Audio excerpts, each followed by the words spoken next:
Where do I even start? Well, I guess Kickstarter is a good place.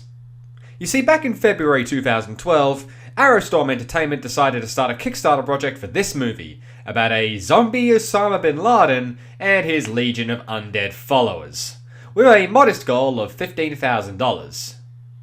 By the end of the campaign, and despite trying to double that amount later on, they ended up with just under $28,000. I'm guessing the mindset here was something along the lines of those joke propaganda movies from the 1940s where they took the piss out of Hitler. Well, I guess we'll see how that goes with Osombie. But I won't be reviewing this alone tonight because, as is my long-running tradition with reviewing zombie movies with political overtones, I'll be joined by my good friend, Bob Show. And before we start, I do have one question. Why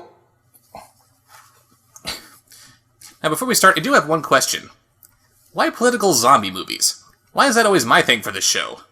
I could explain, but it's very long and complicated and drawn out and look out! Sucker! So this movie starts on the surface of the moon, as the Decepticon Blackout returns to the military base to steal the information about Project Iceman. You like that? A reference to your favourite movie ever? Ah! Pakistan at 1 a.m., huh? So this must be the final raid in which Osama bin Laden was killed, aka Operation Neptune Star. Well, considering how obviously hush-hush the whole operation was, it'll be good to finally get the truth about what happened.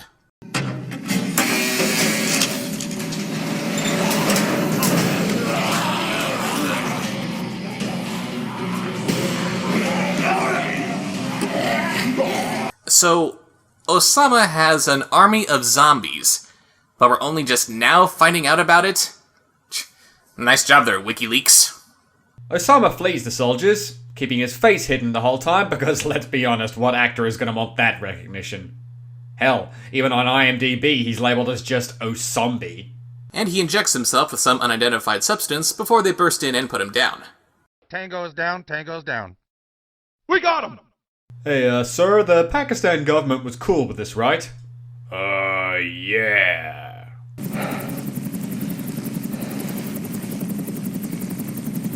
You're not looking so good. Hey, at least I'm not as sick as the viewers are gonna be with this camera work. You think it's shaky now? Just wait until aliens start invading Los Angeles. Then you'll see some serious shit. Or won't, as the case may be. The infected soldier opens fire in the chopper, and it goes down in the ocean where zombie Osama, really, is seen escaping his body bag. Cut over to this pristine beach scene, which is ruined when Osama decides to reenact the opening from Jaws.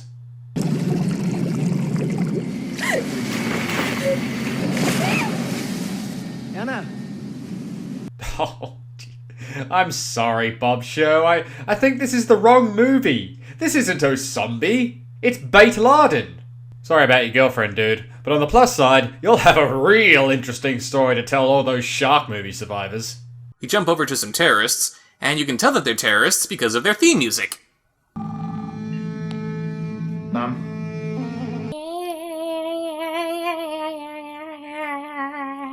They seem to get the word that the Osombie is on the loose, which puts them in quite a good mood. We can see the camera in the shot, guys. Pfft, so unprofessional. So it's time to meet some of our heroes for this movie, who are of course American Special Forces. Hoorah! And I gotta ask, I obviously don't know for sure, so correct me if I'm wrong, but do they really use these little pet names for each other in the army? If we were soldiers, your nickname would be... Hamster Chin. Hey, that's 8,000 subscriber Hamster Chin to you, Captain Kangaroo. Sir, permission to be sexy? You guys can see that I shaved, right? Does anybody actually look at my face? The soldiers are being chased by zombies, which they seem completely unfazed by.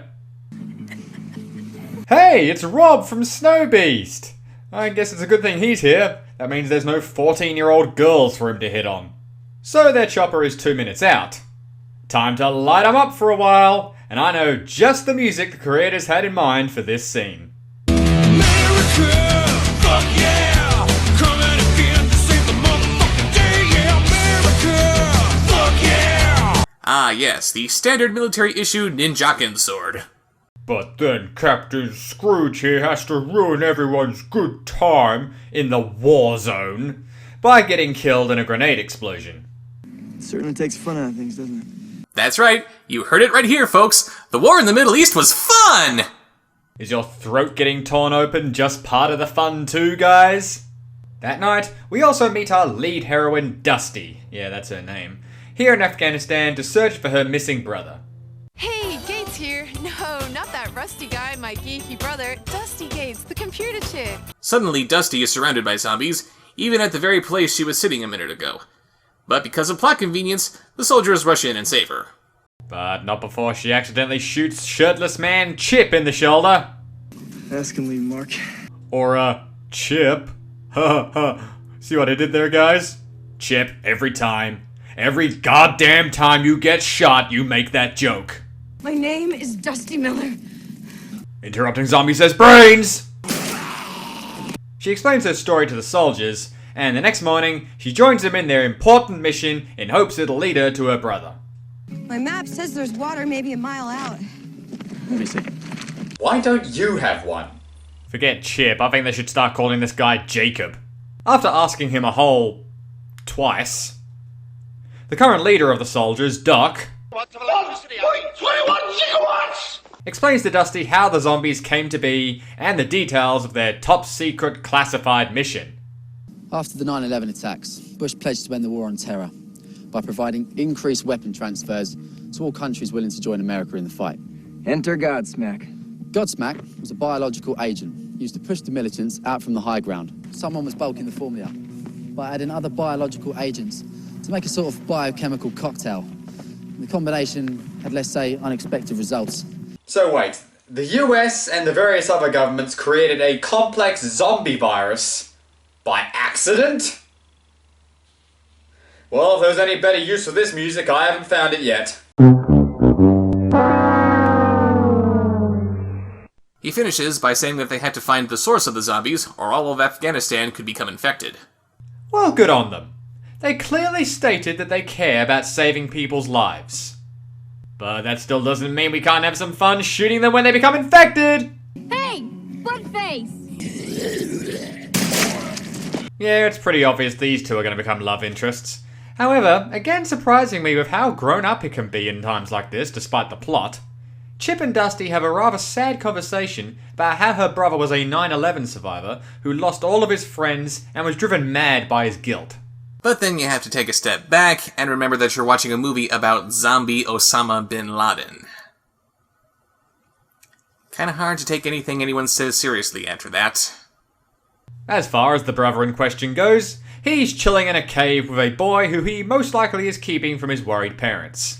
I was reading some pretty crazy stuff on this website a couple weeks ago. Made the hair on my neck stand up. I read Stephanie Meyer is writing again. And just because MURICAN, here's a scene of shooting zombies with an anti-tank gun. Holy crap, it's a convention. It's almost as if blasting rifles and cannons unnecessarily just keeps luring them or something. Hey Bob, if we were going to sneak across a zombie-infested country, what's the best tactic to employ? Oh, that's easy. Make as much noise as humanly possible! How we doing on ammo? Big Mama's just warming up. Okay here. Good and plenty. Good thing their guns run on patriotism.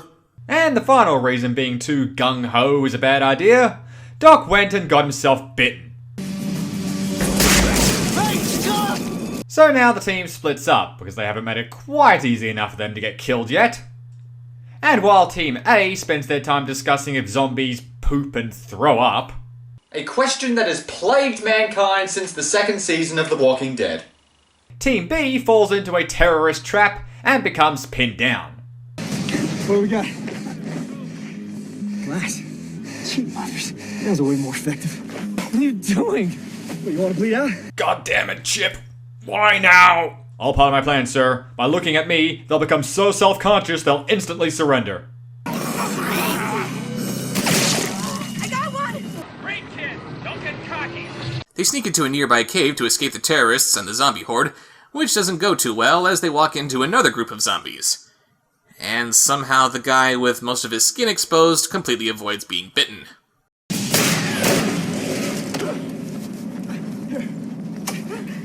Chip, before I die, I have to ask.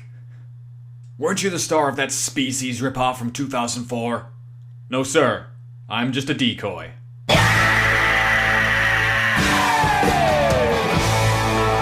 Team B, along with Dusty's brother, whose name is Derek, finally arrive on the scene to save them. And that night, everyone regroups before they hit the main terrorist base the next morning. But Derek decides he can't quite wait that long and sneaks off in the night. Oh, Derek. He's always been like that. Even as a kid on Christmas, he'd always sneak downstairs before we all woke up and start gunning down the neighbors. He sneaks inside the base cave, and I guess I missed it, but apparently there's an airstrike on its way? I guess we needed a ticking clock in this. Chip and Dusty sneak in after, and manage to find him, all the while we get more of this outside. America, fuck yeah! Coming again to save the motherfucking day, yeah, America! So finally our heroes come face to face with Zombie Osama. But unfortunately for them, he's in the middle of an interview to get his new Netflix show greenlit. So run me through the plot. Well, I play a young, sexy rebel without a cause named Scott, who moves into this town, and sexy hijinks ensue. The zombies burst in just in time to allow our heroes to escape the cave, all except for Deacon, who goes back in, determined to see Osama die. Again. This is what I've been waiting for. Go back to hell, you son of a...